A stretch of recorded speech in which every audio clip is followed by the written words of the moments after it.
आप देख रहे हैं टॉप अपडेट्स। मैं हूं माधवी पांडे, आपके साथ बढ़ते हैं खबरों की तरफ। उत्तर प्रदेश के हापुड़ कोतवाली क्षेत्र से एक शर्मनाक घटना सामने आई है। मोहल्ला आदर्श नगर में एक महिला के नशे में गाली गलौज कर रहे एक युवक का विरोध किया तो आरोपी ने सरेआम उस पर हमला कर दिया। लात घूसे और थप्पड़ों से की गई मारपीट और पूरा दृश्य कैमरे में रिकॉर्ड हो गया है, जिसका वीडियो सोशल मीडिया पर वायरल हो रहा है। घटना से स्थानीय लोगों में आक्रोश भी देखने को मिल रहा है। विरोध करने पर महिला पर आरोपी भड़क गया और पुलिस के मुताबिक पीड़िता जसरूप नगर की रहने वाली है। गुरुवार को दोपहर वह किसी काम से अपने घर से बाहर खड़ी थी, तभी एक युवक नशे की हालत में वहां पहुंचा और अश्लील भाषा में उसे गालियां देने लगा। महिला ने डांट कर विरोध किया तो आरोपी भड़क उठा और बिना कुछ सोचे समझे उसने मारपीट शुरू कर दी। उसने लगातार मारपीट करते हुए महिला को निशाना बनाया और सबसे चौंकाने वाली बात यह रही कि घटना के दौरान मौके पर कई लोग मौजूद थे, लेकिन किसी ने इस मामले में हस्तक्षेप नहीं किया। भीड़ केवल मूक दर्शक बनी रही। इससे आरोपी का हौसला और भी ज्यादा बढ़ गया और महिला बार बार खुद को बचाने की कोशिश करती रही, मगर युवक हमला करता रहा। आखिरकार कुछ देर बाद एक युवक आगे आया और उसने धक्का देकर आरोपी को महिला से अलग किया। इस बीच महिला ने भी हिम्मत दिखाई और उठकर उसने आरोपी पर पलटवार किया। तहरीर के आधार पर आरोपी के खिलाफ कानूनी कार्रवाई की प्रक्रिया शुरू कर दी गई है। सीओ जितेंद्र कुमार शर्मा ने कहा है कि मामला दर्ज कर जांच शुरू कर दी गई है और आरोपी की तलाश अभी जारी है।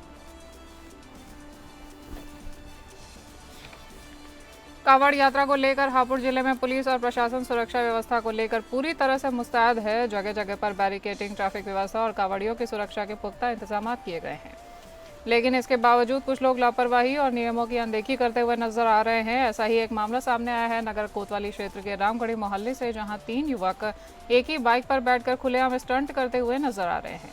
इस खतरनाक स्टंट का वीडियो वायरल हो रहा है, जिसमें देखा जा सकता है कि 2 युवक बाइक की सीट पर बैठे हैं और तीसरा युवक बाइक के पीछे बैठे युवक के कंधे पर चढ़ा हुआ है। बाइक तेज रफ्तार में चल रही है और किसी भी तरह का हेलमेट या सुरक्षा का इंतजाम नहीं है और इस तरह का स्टंट न केवल नियमों के खिलाफ है बल्कि जानलेवा भी हो सकता है। वीडियो वायरल होने के बाद हापुड़ पुलिस हरकत में आ गई और बिना देरी किए कार्रवाई करते हुए बाइक सवार युवकों के खिलाफ 20,000 का चालान किया गया है। यातायात प्रभारी छविराम ने जानकारी देते हुए कहा कि वायरल वीडियो हापुड़ के नगर कोतवाली क्षेत्र का है, जिसमें 3 युवक एक ही बाइक पर बैठकर खतरनाक स्टंट कर रहे हैं। वीडियो के आधार पर तुरंत संज्ञान लेते हुए कार्यवाही की गई है और ट्रैफिक नियमों के उल्लंघन पर 20,000 का चालान काटा गया है। उत्तर प्रदेश बहराइच में देर शाम करतनिया घाट इलाके में मवेशी चराने गई महिला को विशालकाय मगरमच्छ पानी में खींच ले गया। जब तक महिला को बचाने के लिए जाल मंगाया गया, तब तक काफी देर हो चुकी थी। महिला का शव अवश्य मिल गया, लेकिन महिला को बचाया नहीं जा सका। करतनिया घाट वन क्षेत्र अंतर्गत ग्राम पंचायत चहलवा के निषाद नगर गांव निवासी 55 वर्षीय महिला लक्ष्मी ना पत्नी कल्लू गांव के नजदीक सरयू नहर के किनारे अपने मवेशियों को चरा रही थी। तभी नदी से निकलकर एक मगरमच्छ आया और उसने महिला पर पीछे से हमला कर दिया, जिससे महिला जमीन पर गिर गई। महिला के गिरते ही वह उसे पानी में घसीट ले गया, क्योंकि मगरमच्छ की ताकत पानी में और ज्यादा बढ़ जाती है। लेकिन महिला काफी तंदुरुस्त थी, जिसके कारण मगरमच्छ उसे खींच नहीं पा रहा था, इसलिए वह उसे पानी में घसीट रहा था ताकि वह मर जाए। और लोग दूर से खड़े होकर ये तमाशा देख रहे थे, लेकिन उनके पास महिला को बचाने का कोई भी उपाय नहीं था। लिहाजा मगर के महिला को पानी में खींचने से ही उसकी मौत हो गई। झाड़ियों में छिपे विशालकाय मगरमच्छ ने जब हमला कर नदी की ओर खींचा, तब महिला जोर जोर से चिल्ला रही थी, लेकिन तब तक ग्रामीण उस तक पहुंचते तब तक मगरमच्छ उसे नदी में खींच ले गया था। पानी में महिला भी बेबस होने लगी और दूर खड़े ग्रामीण भी सिर्फ तमाशबीन बने ये देखते रहे। आखिरकार कुछ देर बाद जाल आया, जिसमें किसी तरह महिला के शव को बाहर निकाला गया। गांव के समीप हट्टी कट्टी महिला के साथ हुए हादसे से ग्रामीण सहम चुके हैं, क्योंकि वह लोग अक्सर इसी इलाके में मवेशियों को चराते हैं और ये दर्दनाक हादसा उन्होंने अपनी आंखों से देखा है। औरैया जनपद के दिबियापुर थाना क्षेत्र के में मारपीट की घटना सामने आई है और दिबियापुर थाना क्षेत्र में बीते 24 घंटे के अंदर दूसरी मारपीट की घटना ये सामने आई है, जिसने कई सवालों को खड़ा कर दिया है। बीते दिन उमरी गांव में मारपीट का मामला सामने आया, तो आज माधवपुर गांव में जमकर ईंट पत्थर चले हैं। ईंट पत्थर चलाने का वीडियो सोशल मीडिया पर वायरल हो रहा है। वायरल वीडियो में दबंग लोग एक घर पर ईंट पत्थर चलाते हुए दिखाई दे रहे हैं। दबंगों के अंदर पुलिस और कानून का कोई डर नहीं दिखाई दे रहा है। बहराइच में एक मासूम को ट्रैक्टर ने रौंद डाला, जिसका सीसीटीवी फुटेज सामने आया है। बताया जा रहा है कि 5 साल का मासूम बड़े पापा के बेटे को दिखाने के लिए अपनी मां के साथ अस्पताल आया था, जहां दवा लेने के लिए मां गई तो ढूंढते हुए बच्चा रास्ता क्रॉस कर गया था और तभी तेज रफ्तार ट्रैक्टर की चपेट में आने से उस मासूम की दर्दनाक मौत हो गई है। हादसे के बाद बदहवास हालत में महिला बच्चे को गोद में लेकर भागते हुए अस्पताल पहुंची। फिलहाल पुलिस जांच कर रही है। नूरपुर में नवज्योति नर्सिंग होम में प्रसव के दौरान महिला और नवजात की मौत के बाद परिजनों ने हंगामा कर दिया। परिजनों ने अस्पताल पर इलाज में लापरवाही के आरोप लगाए हैं। पुलिस ने मौके पर पहुंचकर मामला शांत कराया। बिजनौर जनपद के नूरपुर नगर के चांदपुर मार्ग पर स्थित नवज्योति नर्सिंग होम में शुक्रवार प्रसव के दौरान जच्चा बच्चा की मौत हो चुकी है।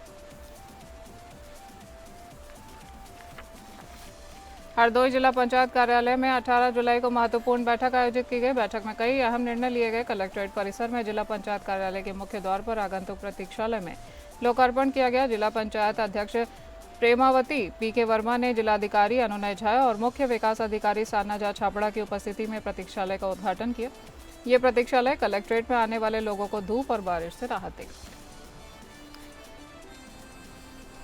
आगरा के खंदौली क्षेत्र में गांव पोरिया स्थित उजाला कोल्ड स्टोरेज में अमोनिया गैस का रिसाव हो गया है, जिससे इलाके में अफरा तफरी मच गई है। यह हादसा उस समय हुआ जब स्टोरेज में गैस लाइन की मरम्मत का कार्य चल रहा था। मरम्मत के दौरान करीब शाम 5 बजे एक वाल्व टूट गया था, जिससे अचानक अमोनिया गैस लीक होने लग गई और गैस का रिसाव होते ही कर्मचारियों में हड़कंप मच गया और सभी जान के लिए इधर उधर भागने लगे। गैस के तीव्र प्रभाव से लोगों को घबराहट फैल गई। तत्काल पुलिस और दमकल विभाग को सूचित भी किया गया। लगभग 20 मिनट बाद फायर ब्रिगेड मौके पर पहुंची और गैस रिसाव को रोकने के लिए ऑपरेशन शुरू किया गया है, जिसके बाद लोगों ने राहत की सांस ली। आन पांडे और अनीत पाड्डा की रोमांटिक फिल्म सैयारा फैंस के दिलों को छूने में कामयाब रही। फिल्म का क्रेज रिलीज से काफ़ी पहले ज़्यादा था और अब इसे बॉक्स ऑफिस नंबर्स पर भी नजर आने लगे हैं। आहार ने अपनी डेब्यू फिल्म से ही कई रिकॉर्ड्स तोड़ डाले हैं।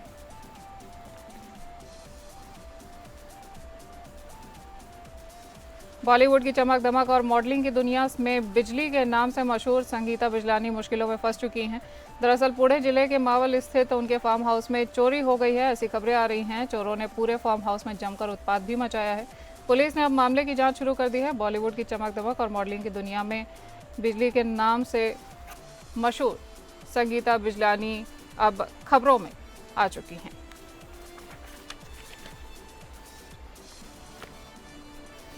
रॉ में सबसे तेज दिमाग वाला हिम्मत सिंह अपनी टीम के साथ वापस आ गया है। स्पेशल ऑप्स सीजन 2 इस बार एक नई चुनौती के साथ आया है, जिसे हिम्मत और उसकी टीम वही पुराने रोमांच के साथ पूरी करेगी। पिछले सीजन की तरह इस सीजन में भी वही रोमांच कायम रहेगा।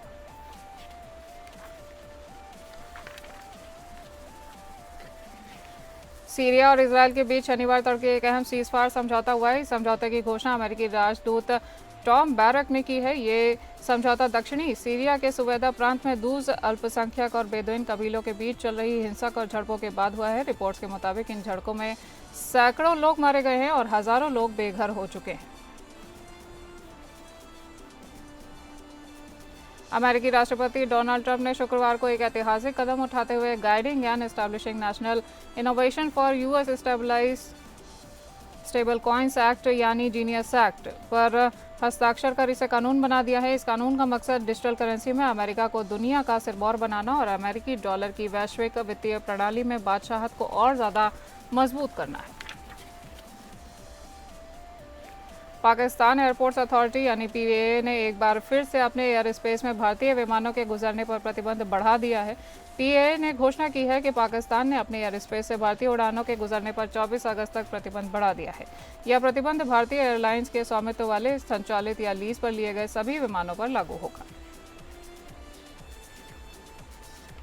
बांग्लादेश के संस्थापक शेख मुजीबुर रहमान के गृह नगर गोपालगंज में शुक्रवार को 160 से अधिक लोगों को गिरफ्तार किया गया है। कर्फ्यू की अवधि भी बढ़ा दी गई है। इस बीच शहर में बुधवार को हुई हिंसा में मरने वालों की संख्या बढ़कर 5 हो गई है। पुलिस के मुताबिक 164 लोगों को गिरफ्तार किया गया है। सैकड़ों अन्य की तलाश जारी है। नौसेना और तटरक्षक बल के जवान भी ढाका से लगभग 160 किलोमीटर दक्षिण पश्चिम में स्थित गोपालगंज में हुई हिंसा में शामिल संदिग्धों को पकड़ने के लिए नदियों और नहरों में गश्त कर रहे हैं। नेशनल सिटीजन पार्टी की रैली के दौरान हुई झड़प में 4 लोग मारे गए थे। रैली एक तरह से युद्ध क्षेत्र में बदल गई थी, क्योंकि छात्रों के नेतृत्व वाली पार्टी के मार्च से पहले शेख मुजीबुर रहमान की बेटी और अपदस्थ प्रधानमंत्री शेख हसीना के सैकड़ों समर्थकों की पुलिस के साथ झड़प हो गई। एक स्थानीय अखबार के संपादक ने नाम नहीं छापने की शर्त पर बताया कि स्थानीय अस्पताल ने गोली लगने से गंभीर रूप से घायल रमजान मुंशी को ढाका मेडिकल कॉलेज अस्पताल रेफर कर दिया था, जहां शुक्रवार को उनकी मौत हो गई। अमेरिका के लॉस एंजलिस में एक बम धमाके में कम से कम 3 लोगों की मौत हो चुकी है। शुक्रवार को भारतीय समय अनुसार रात 9 बजे के करीब स्थानीय मीडिया ने हादसे की जानकारी दी है। ये हादसा लॉस एंजलिस काउंटी शेरिफ विभाग के ट्रेनिंग सेंटर में हुआ है। यह विस्फोट में 3 लोगों की मौत हो चुकी है। बताया जा रहा है कि धमाका बम निरोधक दस्ते की गाड़ी के पास हुआ है। फिलहाल इस घटना को हादसा मानकर जांच की जा रही है और पुलिस धमाके की वजह पता करने में जुटी हुई है। अमेरिकी समय अनुसार हादसा सुबह 7:30 बजे के करीब हुआ था। इस हादसे में मारे गए लोगों की पहचान भी पुलिसकर्मियों के रूप में की गई है। हादसे का शिकार हुए 3 पुलिसकर्मी बमरोधक दस्ते का हिस्सा थे। वहीं हादसे के बाद अधिकारियों ने विस्फोट वाले हिस्से को एक बड़े तिरपाल से ढक दिया था। धमाका इतना जोरदार था कि लगभग 25 गज की दूरी पर खड़ी एक एसयूवी क्रूजर की खिड़कियां भी टूट गईं। स्थानीय मीडिया में कहा गया है कि बम निरोधक दस्ते के कर्मचारी विस्फोटक ले जा रहे थे। इसी दौरान यह हादसा हुआ है। हालांकि एजेंसियां हादसे के कारण पता लगाने में अभी जुटी हुई हैं और अब तक कोई भी आधिकारिक तौर पर विस्फोट की वजह सामने नहीं आई। नेपाल के प्रधानमंत्री केपी शर्मा ओली भारत दौरे पर आने वाले हैं। ओली ने कहा कि वह भारत का दौरा करेंगे और इस यात्रा को लेकर दोनों पक्षों के बीच तैयारियां चल रही हैं। हालांकि उन्होंने यात्रा की कोई निश्चित तारीख नहीं बताई है, मगर कहा है कि उचित समय पर भारत का वो दौरा करेंगे। उन्होंने इस दौरान ये भी बताया कि प्रधानमंत्री मोदी को उन्होंने नेपाल आने का न्योता दिया है। वह नवंबर तक काठमांडू दौरे पर आ सकते हैं। ओली की यह टिप्पणी ऐसे समय पर आई है जब स्थानीय मीडिया में अटकलें लगाई जा रही हैं कि उन्हें भारत की ओर से कोई औपचारिक निमंत्रण नहीं मिला है, जिससे यह संकेत मिल रहा था कि भारत के साथ उनके संबंधों में खटास आ गई है। ओली ने गुरुवार देर रात नेपाल के यूट्यूब चैनल दिशा निर्देश टीवी को दिए एक इंटरव्यू में कहा कि मैं शायद भारत की यात्रा पर जाऊंगा। मेरी यात्रा तभी होगी जब दोनों पक्ष इसकी पूरी तैयारी कर लेंगे। गौरतलब है कि जुलाई 2023 में ओली ने चौथी बार नेपाल के प्रधानमंत्री का पद संभाला था, जब वे नेपाल कम्युनिस्ट पार्टी के अध्यक्ष के रूप में कार्य कर रहे थे। पद संभालने के बाद उन्होंने अपनी पहली विदेश यात्रा के रूप में चीन का दौरा किया, और जो कि परंपरा से हटके था, क्योंकि अब तक अधिकांश नेपाली प्रधानमंत्री पहली विदेश यात्रा पर भारत आते हैं। भारतीय मूल के एक शख्स ने लोगों को वीज़ा दिलवाने के लिए ऐसा कांड किया था जिसके बारे में सुनकर आप भी चौंक जाएंगे। भारतीय मूल का अमेरिकी व्यवसायी और 3 पुलिस प्रमुखों सहित 4 अमेरिकी कानून प्रवर्तन अधिकारियों पर लुइसियाना में वीज़ा धोखाधड़ी का आरोप लगाया गया था। ये शख्स लोगों को वीज़ा दिलाने के लिए पहले पुलिस थाने में रिपोर्ट दर्ज कराता था। इसके लिए उसने कई पुलिस अधिकारियों से साठगांठ भी कर रखी थी। आरोपी का नाम ऑकडेल निवासी चंद्रकांत पटेल है। इसके अलावा चॉर्डडाइल, ग्लिन डिक्सन, टैबो ओनिशिया और सिटी मार्शल माइकल स्लेने को भी बुधवार को इस मामले में लाफायट के आरोपी माना गया है, और अदालती दस्तावेजों के अनुसार इन पर अमेरिकी सरकार के यू वीज़ा कार्यक्रम के तहत प्रवासियों के वीज़ा दावों के समर्थन में झूठी अपराध रिपोर्ट तैयार करने का आरोप है। US citizenship and immigration service की वेबसाइट के मुताबिक यू नॉन इमिग्रेंट स्टेटस उन पीड़ितों को दिया जाता है जो कुछ विशेष अपराधों का शिकार हों या जिन्होंने मानसिक या शारीरिक रूप से दुर्व्यवहार को सहा हो। अदालती दस्तावेजों में बताया गया है कि कई प्रवासी यू वीज़ा के लिए आवेदन करने हेतु पुलिस रिपोर्ट में पीड़ित के रूप में नाम दर्ज कराने के लिए चंद्रकांत पटेल से संपर्क करते थे, और इन रिपोर्टों में दर्शाया जाता था कि उनके साथ सशस्त्र डकैती की गई है।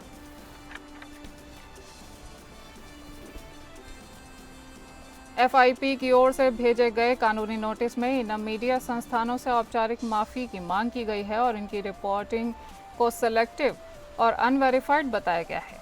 एफआईपी के बयान में कहा गया है कि इस तरह की रिपोर्टिंग गैर जिम्मेदाराना है, और खासकर जब जांच अभी जारी है।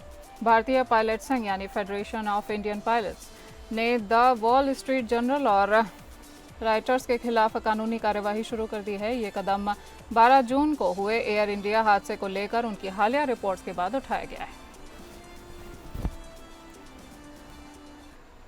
टॉप अपडेट्स में आज के लिए इतना ही। नमस्कार।